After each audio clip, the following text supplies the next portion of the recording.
All right, y'all, welcome to the Scott Horton Show. I'm the director of the Libertarian Institute, editorial director of antiwar.com, author of the book Fool's Errand, Time to End the War in Afghanistan, and the brand new Enough Already, Time to End the War on Terrorism. And I've recorded more than 5,500 interviews since 2003, almost all on foreign policy, and all available for you at scotthorton.org. You can sign up for the podcast feed there, and the full interview archive is also available at youtube.com/Scott Horton Show. All right, you guys, on the line, I've got the great Patrick Cockburn, Middle East correspondent for The Independent, independent.co.uk, and author of a great many books about all the Middle East wars. The latest is War in the Age of Trump. Welcome back to the show, Patrick. How are you doing? I'm doing great, thank you. Good to be back. Yeah, great to talk to you again. So you got this great piece here. The forever war in Afghanistan is far from over.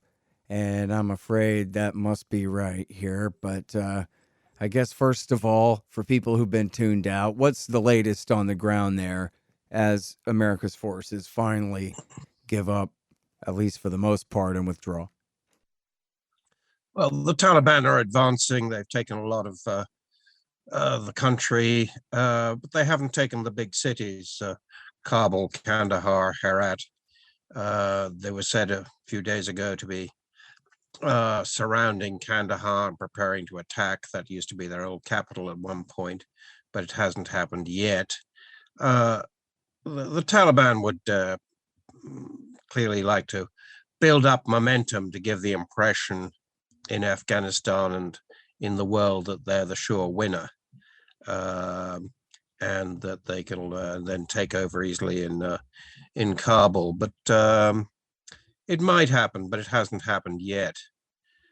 The thing to bear in mind about Afghanistan is, it's a very fragmented place. As the Taliban themselves shown, the central government isn't necessarily that powerful. So, when the Taliban, if they advance, will they be able to take all parts of Afghanistan? Will they be, they come from the Pashtun community, which is about 40% of Afghans. But what about the other communities? Are they going to accept them? So I'm pretty doubtful that they'll win a decisive victory. Yeah. So, which means that the fighting could go on kind of for many years if it really comes down to it, huh? Yeah, I mean, they spent an awful long time last time around trying to capture the whole of Afghanistan. They hadn't done it in 2001 when, after 9/11, the US backed the Northern Alliance and sort of drove the Taliban back. They thought they'd decisively, completely defeated the Taliban. That wasn't true. The Taliban really got home. And came out again a few years later. Will they be able to do it this time? It's possible, but it's going to be very difficult for them. So I had read this thing back a couple years ago. I never could succeed in getting her on the show, but you must have read something or another by her. This scholar named Ashley Jackson, who had traveled all around the country, and she was saying that after the death of Mansour and this guy Hakanzada taking over, that they had adapted this policy where instead of just trying to destroy every institution the Americans had built, that they just co-opted them all. So they just took over all the schools and put a Taliban principal in charge, and they just took over the police station rather than just waging war on the thing and just tried to co-opt everything.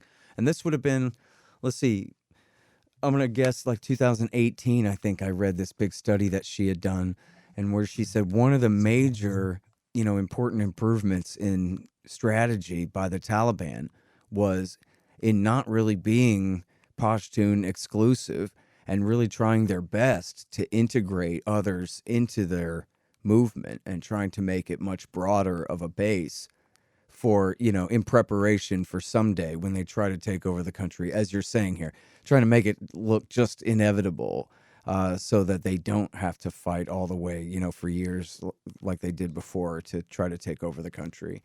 But I wonder if you have a good read on how much that policy might have succeeded or not.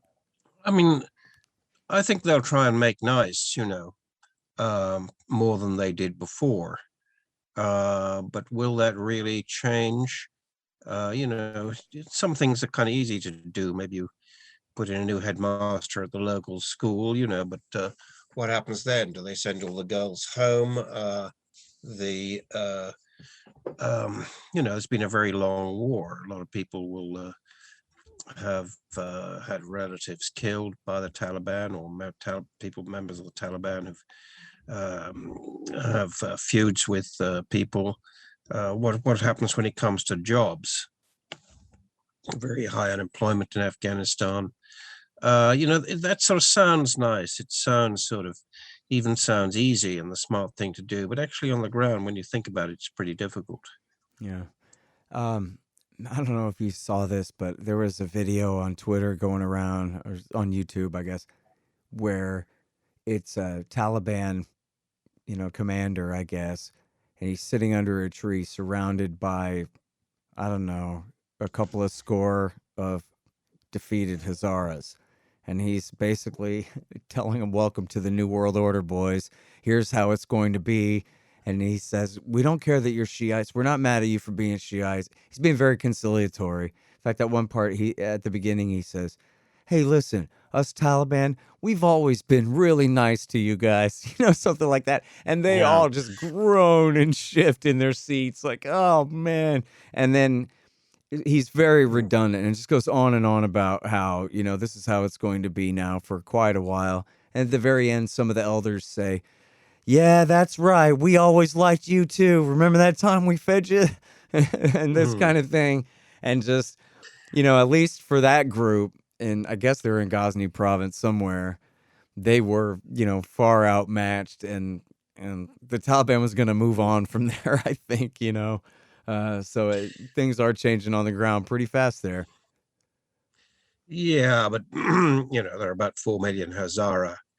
What are the Iranians going to think of this? The Iranians have always sort of, as fellow Shia, have always held out assistance to the Hazara. Mhm. Um, there are just all these other groups.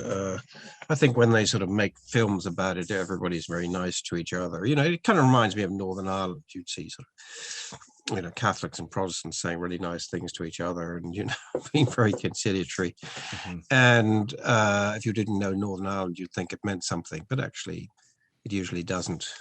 Yeah. The hostility is too deep-seated. The interests involved are too great. So I'd be kind of dubious about this. I mean, I hope I'm wrong, but I don't think I am. Yeah. The In Iraq, you have the same thing. Shia and Sunni and Kurds are all going to get together and so forth. But the divisions are so deep. I can't quite see them ending like that. Yeah. Let me ask you this. Um, I have a theory, I'm willing to call it, that at least there's a distinct possibility that Gulbuddin Hekmatyar, the former CIA asset who was the leader of Hizb Islami, who made a deal with the Taliban government, I mean, the Afghan government in Kabul to come in from the Mm. cold in 2016, that he's actually just kind of a Trojan horse in waiting, and that he's got his militia, a very powerful militia, inside the gates in Kabul, and that I would expect his old alliance with the Taliban to kick right back in again, right at the opportune moment here coming up pretty soon. What do you think? It could happen. I mean, one could see this in 2001. When the Northern Alliance advanced under sort of this air umbrella from the US. Um, lots of people change sides. It's an old saying that Afghans will never lose a war, and the reason is that they change sides before the end of the war. So the key thing is not to be on the losing side.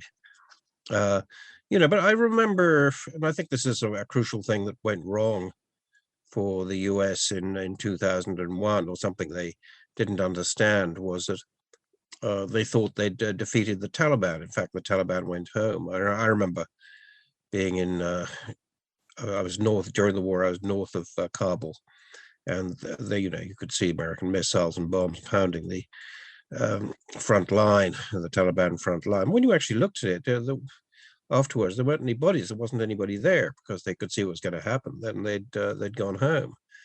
Now they're very closely allied to Pakistan.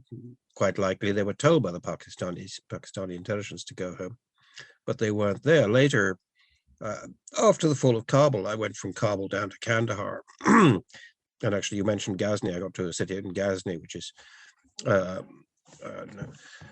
few hours south of Kabul, and the Taliban had just changed sides. I went to the governor's office, and his courtyard was full of these people who were very obviously Taliban, but they'd, fortunately for me, changed sides about an hour before. On the road, all these guys were going back to their villages or over the border into Pakistan. It's kind of the sort of Afghan way of war. And I remember going to, I got to Kandahar. There was a guy there who wanted a job with me as a sort of guide, and I had somebody else working for me, so I didn't want to employ him. But he sort of wouldn't go away, and eventually, to get rid of him, I said, "Okay, well, why don't you just find me some local Taliban commanders and some opium producers?" And he said, "Right." And I said, "Well, when we do that?" And he said, "Well, good, we'll do it right now." So I was a bit surprised. Went to his village. We talked to the opium farmers who'd, as soon as they thought the Taliban was going to go, they rooted up all the cauliflowers and vegetables the Taliban had forced them to grow, and started planting poppies again. And then an hour later, all the local Taliban commanders are trooped into the sort of village meeting house, very undefeated, saying, they'd gone home, unless they were treated right, they'd come out and fight again, which is exactly what happened 6 years later. So it's sort of, there can be big changes. You see these big changes on the sort of battlefield of, district capitals falling and Taliban advancing everywhere, and lots of people changing sides. They'll try and get, as we said before, make sure that, they get momentum behind them. But people who've changed side once will change side again. It may not be quite as dramatic as it's been presented in the last few weeks. Look here, you and I both know that what you need is some Libertarian Institute things. Like shirts and sweatshirts and mugs and stickers to put on the back of your truck, and to give to your friends too that say Libertarian Institute on them, so that everyone will know the origins of your oppositional defiant disorder and where they can listen to all the best podcasts. So here's what you do. Go to libertasbella.com and look at all the great Libertarian Institute stuff they've got going there. Find the ad in the right-hand margin at libertarianinstitute.org. libertasbella.com. You guys check it out. This is so cool. The great Mike Swanson's new book is finally out. He's been working on this thing for years. And I admit I haven't read it yet. I'm going to get to it as soon as I can, but I know you guys are going to want to beat me to it. It's called Why the Vietnam War: Nuclear Bombs and Nation Building in Southeast Asia, 1945 through 61. And as he explains on the back here, all of our popular culture and our retellings and our history and our movies are all about the height of the American war there in, say, 1964 through 1974. But how did we get there? Why is this all Harry Truman's fault? Find out in Why the Vietnam War by the great Mike Swanson. Available now.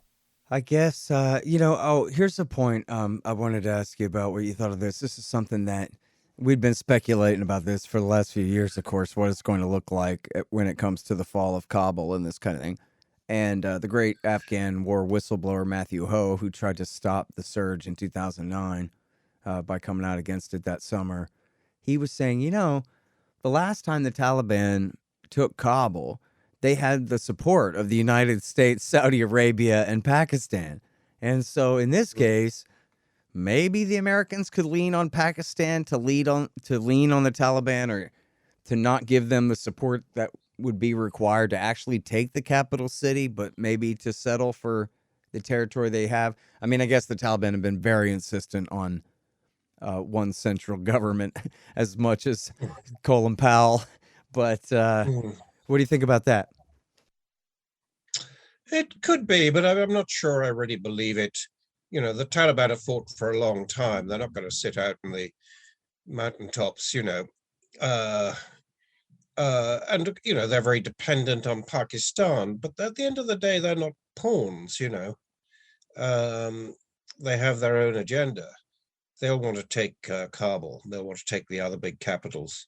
Also, compared to 2001, all these cities are bigger. This Afghanistan's urbanized quite a lot because that's where the jobs were, and they'll be moving into the cities. So I don't think they'll sit in the countryside. But they won't want to fight their way into Kabul either. Um, it also depends, what sort of reaction there is. When the Soviets pulled out in the 1980s, I mean, the Russian Soviet army, people thought that Kabul will fall immediately. In fact, the post-Soviet communist government did quite well. It didn't lose Kabul. It didn't lose Jalalabad. It fought pretty hard. And it was only when the collapse of the Soviet Union, when they lost money and fuel and other things they needed, that the communist government, eventually went down. So, when I've been in Kabul and Afghanistan, what's always struck me is the Taliban aren't that popular. The government is deeply unpopular.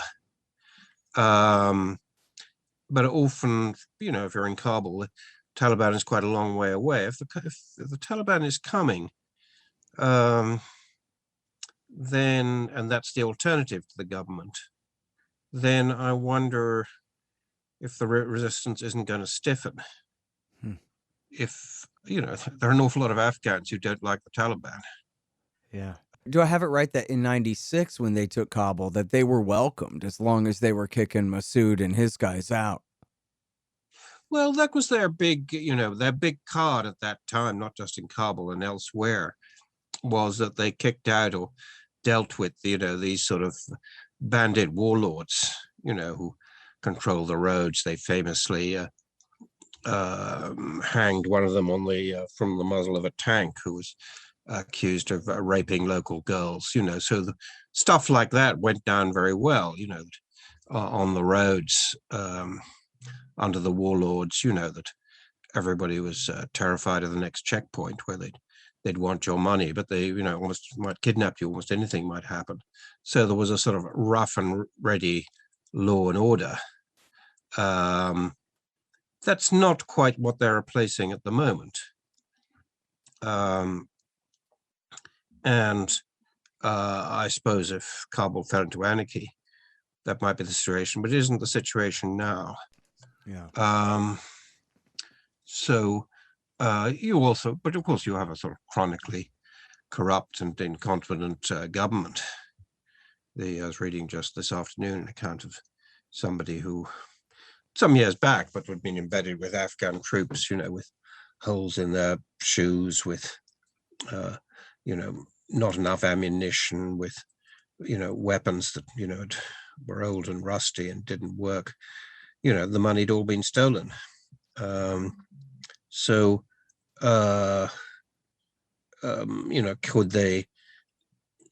could the Afghan government or some central authority put together an armed force which could really stop the Taliban?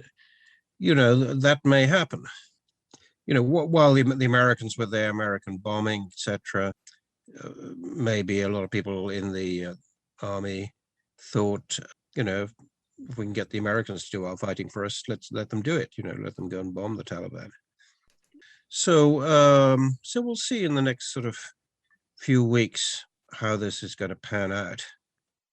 But this idea that it's all going to be a kind of love fest, that the Taliban have changed, I just don't really believe it. I don't think they really have. And I think even if they wanted to, it's pretty difficult to do. And nobody, in a lot of these places, the Taliban will be an occupying army. Nobody loves occupying armies, as the US found out in Iraq and Afghanistan. Mhm. Is Rashid Dostum still the most powerful Uzbek warlord? Don't know. The warlords aren't quite what they were because they don't have, they used to sort of run pretty well their own private states. The ones I knew after the fall of Kabul were all sort of setting up construction companies and getting large contracts to supply US forces and making money. These guys are also a lot older. Um, how far do they still effectively have effective armed forces is a different question. Right. Not in the way they did back in 2001. Yeah. Um, and okay, so now, so what about the actual Afghan National Security Forces? I mean, obviously the Taliban have been just walking right into military bases here and there and taking whatever they want. That's actually another facet of this is they really have access to a lot of trucks and weapons and new equipment, which they already had plenty of anyway, I guess. But the more they win, the more armed to the teeth they are as they advance with everything the ANA leaves behind. And you're probably better than anybody over the last 20 years, Patrick, on documenting the phenomenon of the ghost soldiers in Iraq and especially in Afghanistan, where there's entire army divisions that don't really exist, but for paycheck purposes for their commander and that kind of thing. But are they just going to devolve into local sectarian militias and just give up the pretext altogether here? Or is there kind of a rump state that you think can kind of hang together to stay around I Kabul? think there might well be a rump state. I think there'll be communities who want to defend themselves too. I mean, they also don't want to find out the hard way what the Taliban are really like. As I said, they may be pretending to be nice guys now, but once they're in the driving seat, what's it going to be like? Yeah. They have an incentive to do that to sort of disarm the other side, prevent them resisting. I doubt if they'll be able to do that. I mean, this is in a country where pretty well everybody is armed. Um, so, they've been, their strategy has been pretty sophisticated. They've been sort of capturing the entry points into Afghanistan, sort of as it were. They haven't necessarily taken the cities, but they're surrounding them, and they're taking the sort of crossing points from Uzbekistan in the north and Tajikistan on the Amu Darya River. It's a river that runs along the north of Afghanistan, and the entry points west of Herat toward Iran, and then the south to Pakistan. So they're grabbing all these sort of very strategic points, Mm-hmm. crossing points on the frontier. So they clearly have a pretty careful plan. Will they try and fight their way into the cities? Do they have enough people to do that? We'll see. It might be, as with the communists after the Russians, after the Soviets pulled out, that that just the warlords, the anti-communist Mujahideen just didn't win the victories that people expected. Mm-hmm. And once there's a perception that the Taliban aren't the inevitable rulers of Afghanistan, then things could change quite quickly.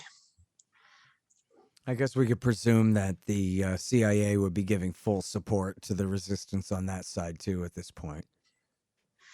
Well, yeah, they will, but it's sort of up in all sides. All the neighbors will be thinking, what do they do? What's in the interests of Right. Iran has been having talks with the Taliban, but the Iranians tend to do that. They tend to sort of talk to everybody, but also, they will. How far will they support anti-Taliban organizations? How far will they support the Hazara, this community that's it's in sort of central Afghanistan? But they have a pretty bloody history with the Taliban, who Yeah. after all blew up the famous sort of Buddhist statues. But, this sort of stuff isn't going to go away. You know, I saw the other day there was a comedian. They said he was a comedian in Kandahar province who the Taliban arrested and then murdered. And, same old Taliban, right? But then, Yeah, I mean, you've had a long civil war. A lot of people have got a lot of grudges. yeah, Afghanistan's a pretty violent place anyway. So people will their relatives were shot by some policeman. They're not going to sort of forget all this, or vice versa, for that matter. Yeah. And also Afghanistan's a pretty big place. Do they have the men to hold these places? Are they going to garrison them? How strong is their fighting force? How much support does Pakistan give them? Is Pakistan going to go, this is the point, we take the whole of Afghanistan? What do they think? Yeah. These things are still up in the air. Okay, hang on just 1 second. Hey, y'all, Scott here for EasyShip.com. Man, who wants to use Stamps.com? They're terrible. Their website is a disaster. I've been sending out tons of signed books to donors and friends lately, and it's clear. The only real alternative to standing in line for the 1990s technology at the post office is EasyShip.com. Preparing and printing labels with EasyShip.com is as easy as can be, and they are cheaper and better than Stamps.com. You can even send 100 free packages per month. Start out at scotthorton.org/EasyShip. Hey, look here, y'all. You know I'm for the non-aggression principle and all, but you know who it's okay to kill? That's right, flies. They don't have rights. Fly season is here again, and that's why you need the Bug Assault 3.0 Salt Shotgun for killing flies with. Make sure you get the 3.0 now. It's got that bar safety on it so you can shoot as fast as you can rack it. The Bug Assault makes killing flies easy and fun. And don't worry about the mess. Your wife will clean it up. Get the Bug Assault today. Just click the Amazon link in the right-hand margin at scotthorton.org. In fact, you can do all of your Amazon shopping through that link, and the show will get a kickback from Amazon's end of the sale. Happy hunting. Hey, y'all, Scott here for Lorenzotti Coffee. It's great stuff. It's actually how I'm conscious and recording this spot right now. You probably also like and need coffee. Well, Lorenzotti.coffee's got a great dark roast and these really cool grinders so you can brew it as fresh as possible. Here real soon, they're also going to have a nice medium roast and other options available. Check them out at Lorenzotti.coffee and use promo code scotthorton.org to save 10%. They ship fast and it tastes great. Support good anti-government stimulant suppliers. Go to Lorenzotti.coffee today. Well, I mean, we know what the Saudis want. Maybe America can just switch sides again and go back to supporting the Taliban as long as they'll help us train Uyghurs for use against China. What do you think? Well, yeah, there's all these sort of, the sort of games in the Middle East. What do the Iranians think? The Russians and Tajikistan used to support the Northern Alliance, which was, it's sort of heartlands of Tajik up in the Hindu Kush mountains. These are not easy places to conquer. I mentioned that before the fall of Kabul, I was about 60 miles north of Kabul, in the Panjshir Valley, which is a great sort of stronghold of the Northern Alliance and of the Tajiks. And although it was quite close to Kabul, the Taliban couldn't take it, and the communists and the Russian and the Soviets before them weren't able to take it. So, Afghanistan is full of natural fortresses. So, how far, also there are other military questions. Will the US give air support still? That makes it difficult for the Taliban to, have large convoys on the roads. The local communities will begin to defend themselves. And so I don't think that Afghanistan as a Taliban state, which people have been sort of talking about as something inevitable, I don't think there's anything inevitable about it at all. An awful lot of things could happen. Most of them pretty nasty things, but it's not the only alternative. It's really too bad, too, that everybody is so insistent on having a strong central government here when it seems like they could pretty much call a truce and call for strong autonomy and kind of federalism where the Taliban rule the South and the East and maybe a little up north there near Kunduz where they have a natural constituency. And then everybody else could be part of the Kabul allegiance alliance or whatever the hell, but leave each other alone and accept that. That works for a bit, but it doesn't work. There's natural friction, That's where the Russians used to, or the Soviets used to work. After 1982, they'd go to a district and say, look, we know you're Mujahideen here. We know you've got weapons from Pakistan. that's okay by us. In fact, we'll give you more weapons and more money, but you mustn't, you rule this place, but you don't move out of it. You don't let other sort of hostile elements to the state move through your area. And if you do, we'll flatten you. We'll open up with all our artillery. We'll bomb the hell out of you. And that worked pretty well. Single districts, can agree to sort of be neutral. And you can sort of see this might work for a bit, but it never works for that long because there are too many interests involved. Who controls this road? Who controls that road? What happens to the opium crop? And just groups don't trust or like each other, in a place like Herat, Tajiks, this city in the west of Afghanistan, pretty battered by warfare with the Taliban, not so far around about it. They're not going to, they're terrified of the Taliban coming in. Yeah. Well, so, I was criticized for this in my book. The subtitle is Time to End the War in Afghanistan, and people make me admit time to end our part of the war in Afghanistan because, it is going to continue on indefinitely. And if you look at the competing interests between the Indians and the Pakistanis and the Russians and the Chinese and the Iranians and the Uzbeks and the Tajiks and boy, who could ever sort that out, especially not Uncle Sam. But even if all those, leading powers were all locked in a room together for a week, could they ever hash it out? Or this thing is just going to go on forever and ever and ever? Well, they could reach some agreement, but will they do so? That once this sort of war has gone on so long, there are so many sort of players. The same is true in Syria. The same is true in Iraq. You can reduce the level of violence, but it's very difficult to completely suppress it. Certainly not at speed. And as the US pull out, the US is less of a player, but is still a player. And, the thing is about this whole region, you sort of look at, Afghanistan, there's a whole sort of band of countries really if you go from Kabul right across the Middle East, across North Africa to Tunis, where you may have seen there's been a kind of constitutional coup on last Sunday, which, Tunisia was the last sort of remnant of the Arab Spring. And the president has just closed down parliament and sacked the prime minister and appointed himself prosecutor general and done all these things to sort of turn it into a dictatorship. They go all the way from Kabul to Tunis. That's country after country is either ravaged by war or is run by a toxic and corrupt dictatorship like Egypt, or is like Iraq is sort of teetering on the edge. The price of oil's up a bit, so that's good news for them.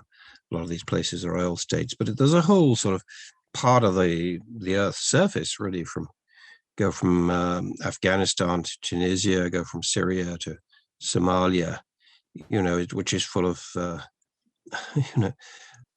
weak states, corrupt states, people living in misery.